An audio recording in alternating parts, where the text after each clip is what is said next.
Somewhere in Iran right now, the most powerful man in the country has not been seen, heard, or photographed a single time in 4 months. Not a press conference, not a public prayer, not a walk through a government building captured on a state media camera. Not a single second of verifiable, current, independently confirmable footage of the person who is supposed to be running the Islamic Republic of Iran.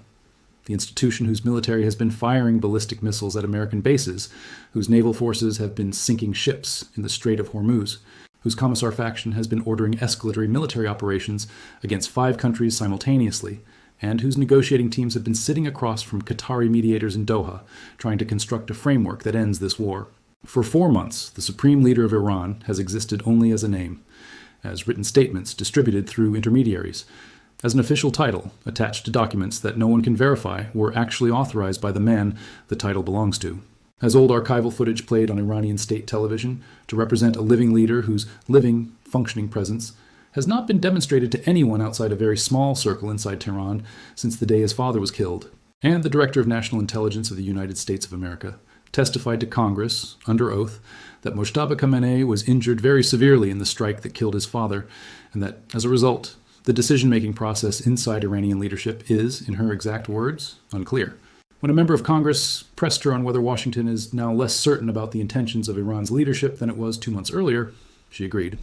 That assessment was accurate, the country's top intelligence official, under oath, to elected lawmakers, saying Washington does not have a clear picture of who is actually making decisions inside Tehran right now. Now connect that single fact to everything else happening in this conflict simultaneously. The IRGC firing ballistic missiles at American military positions and killing American service members. The commissar faction ordering ground forces to move toward the Kuwaiti border, while a separate diplomatic faction is requesting ceasefire terms through Qatar. The hardline political commissars claiming supreme authorization for escalatory operations, while the military commanders are demanding verified supreme authorization before executing further orders. The diplomatic framework in Doha, where negotiators are trying to construct binding commitments from a government nobody can confirm, has a functioning authority capable of making those commitments binding. Every one of those dynamics leads back to the same central question. Who is actually running Iran? And is that person capable of running Iran? And does the answer to either question make this war more likely to end through diplomacy, or more likely to end through the military conclusion that the B-2 Spirit at Whiteman Air Force Base has been prepared to deliver? But let's back all the way up, because to understand the full strategic weight of the Ghost Supreme Leader problem and why it is the most important unresolved variable in this entire conflict, you need to understand who Mojtaba Khamenei actually is, how he came to occupy the most powerful political position in the Islamic Republic, and why the specific circumstances of his elevation to that position have created a legitimacy crisis that compounds every other crisis the Iranian state is simultaneously managing. Mojtaba Khamenei became supreme leader of Iran in early March, following the assassination of his father, Ayatollah Ali Khamenei, in an Israeli and American strike on the very first day of the war, February 28th. The strike that opened this conflict did not just kill a political figurehead, it killed the man who had held the supreme leader position for 33 years, the person who had built the IRGC into the dominant institutional power in the Islamic Republic, who had designed the proxy network stretching from Hezbollah in Lebanon to the Houthis in Yemen, to the Shia militia networks across Iraq and Syria, who had personally overseen the nuclear weapons development program whose centrifuges are spinning beneath Pickaxe Mountain, and who had been the singular authority whose legitimacy held together the contradictory institutional factions within the Islamic Republic's governance structure. Ali Khamenei's death did not just remove a person, it removed the source of institutional coherence that prevented the Islamic Republic's inherent factional tensions from becoming institutional fragmentation. Everything that has happened inside the IRGC's command structure since March. The hardline commissar faction claiming authority to order escalatory operations, the military commanders demanding verified authorization before executing those orders, the diplomatic faction pursuing framework negotiations that the commissar faction has been undercutting through military escalation, the ghost supreme leader problem that sits at the center of all of it, flows directly from the removal of the singular authority that used to resolve those tensions before they became public, institutional, observable ruptures. Mojtaba's first statement as the new supreme leader was not delivered by him. It was read aloud by a television news anchor. No video, no audio of his own voice. Iranian state media leaned on archival footage from before the war.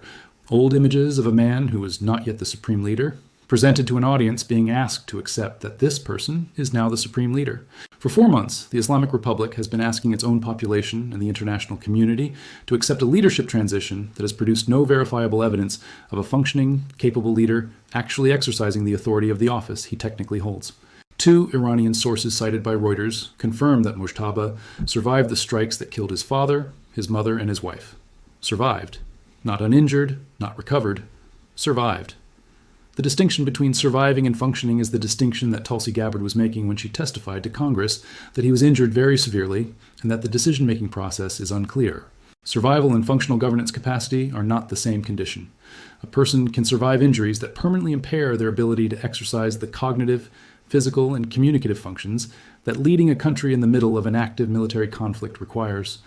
And here is the detail that makes Mojtaba's absence more analytically alarming than the simple fact of his invisibility. Every government on earth, in a moment of national crisis, puts its leader in front of a camera. Not because the camera itself solves the crisis, but because visible, active leadership is the mechanism through which governments project the stability that holds institutional coherence together under pressure. When a country is at war, when its military is taking casualties, when its population is experiencing power outages and economic disruption and the accumulated pressure of a sustained conflict, the leader's visible presence is the signal that tells every institutional actor in the system, the military commanders, the political commissars, the diplomatic faction, the provincial governors, the IRGC's regional commanders, that there is a unified authority at the top that can adjudicate the competing institutional interests pulling the system in different directions. Iran has done the opposite.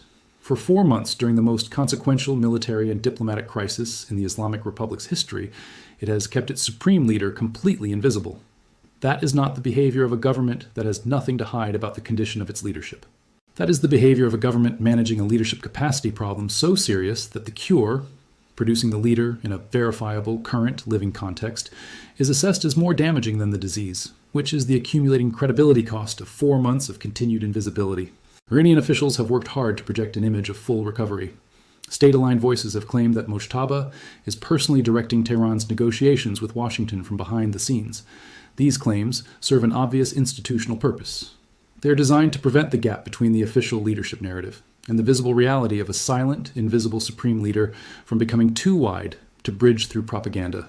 But the American intelligence community's on-the-record assessment, the Director of National Intelligence refusing under oath to confirm the recovery story, is the external validation of what the behavioral evidence already suggests. The gap is real.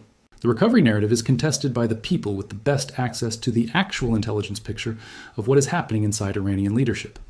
Now let's talk about why the ghost supreme leader problem is not just a leadership succession curiosity, why it is the structural driver of the command fragmentation that has produced every contradictory, counterproductive, and ultimately self-defeating escalatory decision the IRGC has made since the conflict began. The Islamic Republic's governance structure was designed around a singular supreme authority whose personal legitimacy and personal decision-making resolved the institutional tensions between competing power centers. The Revolutionary Guard Corps, the regular military, the presidency, the parliament, the judiciary, the Guardian Council, the Assembly of Experts. Each of these institutions has its own interests, its own institutional culture, its own assessment of what the Islamic Republic should be doing in any given moment. Under Ali Khamenei's 33-year tenure, these institutional tensions were managed through the mechanism of his personal authority, the ability to adjudicate competing institutional claims, to authorize operations the IRGC wanted to execute, while restraining operations the diplomatic faction wanted to avoid, to maintain the creative tension between the revolutionary hardline and the pragmatic diplomatic track that kept both factions within the institutional framework rather than breaking away from it. Remove that singular personal authority, and what you have is exactly what the behavioral evidence of the last 4 months shows. The IRGC's hardline commissar faction claiming supreme authorization for escalatory operations that the military commanders are declining to execute without verified supreme authorization. The diplomatic faction pursuing framework negotiations that the commissar faction is undercutting through military escalation because without a verified supreme authority to adjudicate between the two approaches, neither faction can compel the other to defer to its preferred strategy. The institutional fragmentation that was previously managed through personal authority is now operating as visible, observable contradiction in real time. Ground forces moving toward Kuwait while diplomats beg for ceasefire. Commissars ordering escalation while military commanders demand verification. The institution simultaneously attacking civilian infrastructure and requesting framework negotiations through third-party mediators. This is what governance fragmentation looks like when it reaches the point where outside observers can see it. The IRGC is not executing a strategy. It is executing the outputs of competing institutional factions operating without coordinated supreme direction, each faction doing what its own institutional logic demands, none of them constrained by a verified superior authority capable of imposing unified direction. And the diplomatic framework in Doha is trying to construct binding commitments from an institution in exactly this condition. A memorandum of understanding is only as durable as the government capable of actually enforcing it. Every commitment Iran's negotiators make in Doha is a promise with an asterisk that says the person who technically holds the authority to guarantee these commitments has not been verified as capable of exercising that authority since the day his father was killed. Who actually has the authority to ensure Iran holds up its end of any framework? If it is Mojtaba, functioning from wherever he is currently located, then the framework is dependent on the verified functioning of a person. The American intelligence community has testified it cannot confirm is capable of functioning in his role. If it is the hardline IRGC commissar faction operating in the authority vacuum created by Mojtaba's absence, then the framework is dependent on the willingness of the same faction that has violated every previous ceasefire and diplomatic commitment to comply with this one. Neither of those dependency structures produces a framework with reliable durability. Now let's talk about the Israeli dimension of this, because Israel's defense minister Katz's public statement represents one of the most strategically significant diplomatic communications made by any party in this conflict. And it was made almost entirely without the analytical attention it deserves. Katz stated publicly that Iran's new supreme leader, Mojtaba Khamenei, is marked for death, not marked for sanctions, not marked for isolation, not targeted for political pressure or diplomatic consequences, marked for death. This was not the first time Katz had made this statement. He made essentially the same statement back in March, when the Assembly of Experts was deciding who would replace Ali Khamenei, posting publicly that any leader appointed by the regime to continue the plan to destroy Israel would be an unequivocal target for elimination, no matter his name or where he hides. That was the opening warning. The more recent statement was the follow-up, delivered on a larger stage with a peace deal ostensibly sitting on the table, with far more international attention on the region, and with the specific context of a funeral gathering that represented both the Islamic Republic's moment of maximum public exposure and the most significant security vulnerability it has faced since the February 28th strikes that opened this conflict. Different month, same target, but the stakes around that target have completely changed. In March, the threat was a deterrent, an attempt to signal to whoever was selected as the new supreme leader that continuing the path of the previous leader carried a personal existential cost. Now, the threat is something more specific and more operationally significant. It is a public declaration of targeting intent made against a specific individual at the specific moment when that individual faces the choice of appearing in public for the first time in 4 months, or remaining in hiding, while the largest public gathering the Islamic Republic has organized since his father's death proceeds without him. The strategic logic of the Israeli timing is precise. If Mojtaba appears publicly at the funeral ceremonies, he provides the verifiable proof of life that his government has been unable to produce for 4 months. But he does so in the most exposed, most public, most surveilled environment imaginable, at a moment when Israel has publicly declared him a target. If he does not appear, the silence itself becomes the story, and the gap between the official leadership narrative and the visible reality becomes harder to bridge with every additional day of continued invisibility. The Israeli warning creates a dilemma with no good solution. Appear and face the targeting risk Katz has publicly confirmed. Stay hidden and accelerate the credibility erosion that 4 months of invisibility has already begun. The IRGC's response to this dilemma told you everything about how seriously Tehran assessed the threat. Tehran's airspace was completely sealed for the funeral procession, an extraordinary security measure that reflects a government acutely aware of its maximum vulnerability. The IRGC issued its most explicit public warning yet about the consequences of any attempt to target the country during the funeral window, promising that any miscalculation would be met with what it called a decisive and more crushing response than ever before. This is not the language of a government that feels secure. This is the language of a government trying to deter through explicit threat what it fears it cannot prevent through defensive capability. Iran is no longer just negotiating with the United States. It is trying to get the United States to control Israel, because it clearly does not believe it can control Israel itself. Iran's foreign minister Araghchi's response to Katz's statement, warning of an immediate and powerful response to any Israeli attack and demanding that Washington restrain its ally, is the most revealing single sentence in the current diplomatic picture. A government that has to ask its primary adversary's most powerful ally to protect it from that ally has already lost the deterrence calculation that was supposed to be the strategic foundation of its entire regional position. Now let's address the Strait of Hormuz shipping data. because the numbers reveal the ongoing economic cost of a conflict that the official diplomatic language has been treating as closer to resolution than the operational reality supports. In the period around the funeral ceremonies, approximately 35 commercial vessels were transiting the strait per day. Before the war, the daily average was approximately 110 ships. The gap is 75 vessels per day.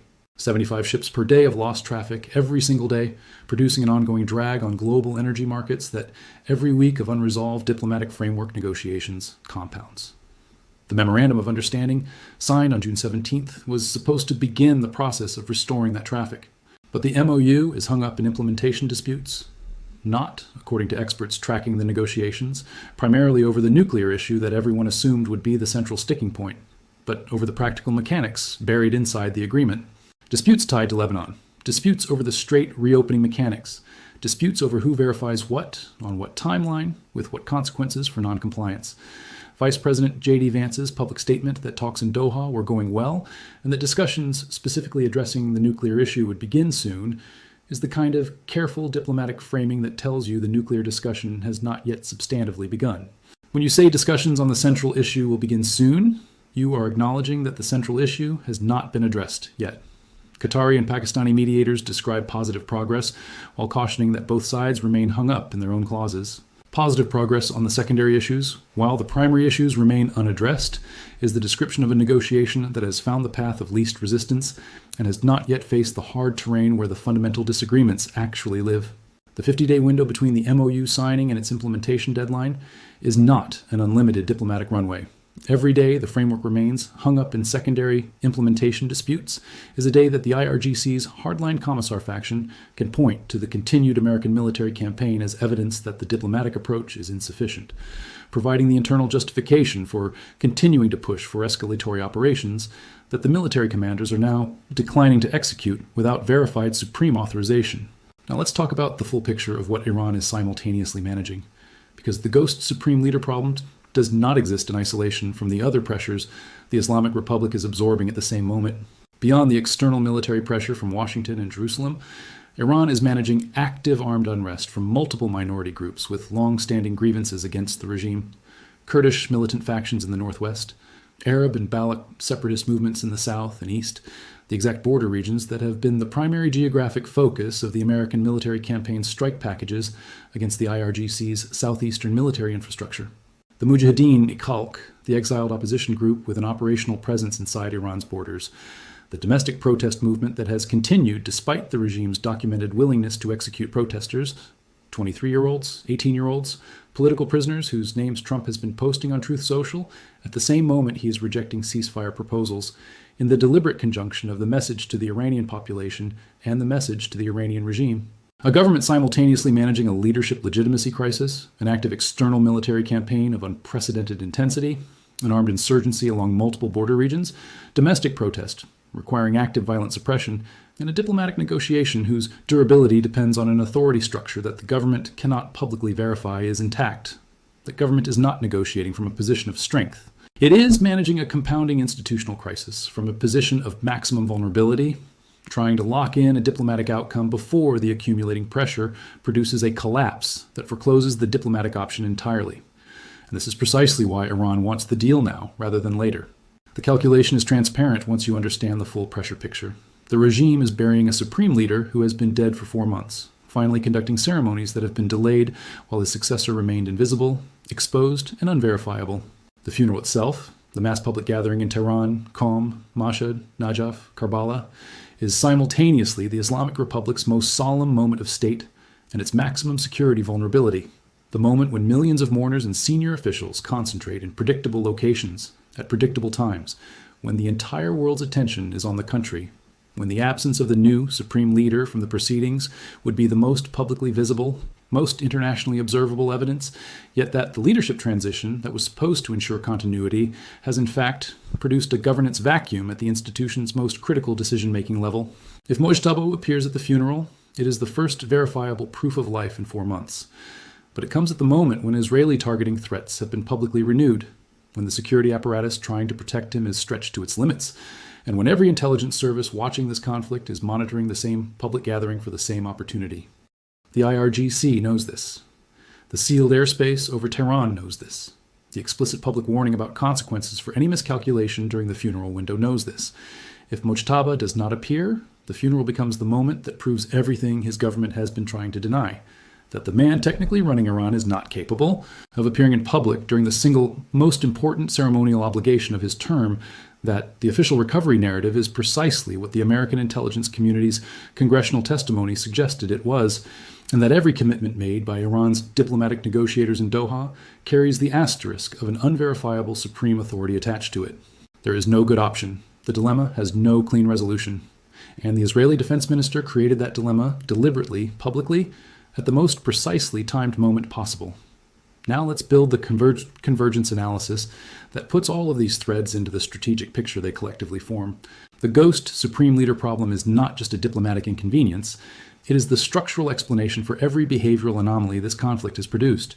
Every ceasefire violated within days of signing, every diplomatic framework undercut by military escalation, every commissar faction order that the military commanders are now declining to execute without verified authorization. The institution that produces all of those behaviors is an institution without coherent, unified direction at the level that can actually impose coherence on competing institutional factions. The supreme leader position exists specifically to provide that coherence. When the person holding that position is invisible, possibly incapacitated, and unverifiable, the coherence it was supposed to provide is absent. And the absence of that coherence is visible in every contradictory decision the IRGC has made since March. The diplomatic framework in Doha is being constructed around an institution in this condition. The implementation disputes that are currently blocking framework progress, the Lebanon clauses, the Strait reopening mechanics, the verification timelines, are not technical disagreements between two parties that both want the same outcome and are working out the details. They are the surface expression of a deeper problem.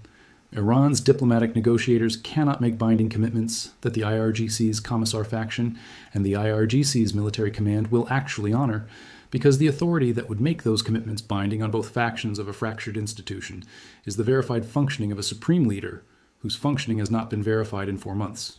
When J.D. Vance says the nuclear discussions will begin soon, what that actually means is that the fundamental issue, the one that determines whether the framework is a genuine strategic settlement or an operational pause that the IRGC uses for reconstitution the way it used the previous ceasefire, has not been addressed. The nuclear issue is not separable from the ghost supreme leader issue, because the nuclear program's continuation or termination is the decision that requires supreme authority to make binding on every faction of the Iranian state simultaneously. The IRGC's commissar faction will not accept nuclear limitation without supreme authorization. The military commanders will not enforce nuclear limitation without verified supreme authorization. The diplomatic faction cannot guarantee nuclear limitation without the same verified supreme authorization it cannot currently produce. The 60-day MOU window is running. Every day the ghost supreme leader remains invisible is a day the window's credibility reduces. Every day the framework negotiations remain hung up on secondary implementation disputes is a day that primary issues remain unaddressed. Every day the Strait of Hormuz carries 35 ships instead of 110 is a day that 75 vessels worth of global energy commerce is not happening, and the economic cost of the unresolved framework accumulates. And somewhere in Tehran, or wherever he actually is, the man who is supposed to be answering the question that determines everything, the man who is supposed to produce the verified supreme authorization that the military commanders are demanding before they execute further escalatory operations, and the diplomatic faction is building the framework commitment around, has not been seen, heard, or photographed in 4 months. This is the newest target that nobody saw coming. Not a missile site, not a radar installation, not a command bunker, or an airport, or a petrochemical plant, or a desalination facility. The target that Israel's defense minister has publicly declared, for the second time in 4 months, is the man at the center of every strategic question this conflict has not yet answered. The man whose verified functioning would resolve the ghost supreme leader problem, enable the commissar military rupture to produce a genuine framework commitment, and give the diplomatic faction in Doha the verified authority it needs to make framework commitments binding on every competing faction within the Iranian institutional architecture. His absence has been the condition that produced this war's most dangerous structural risk from its very beginning.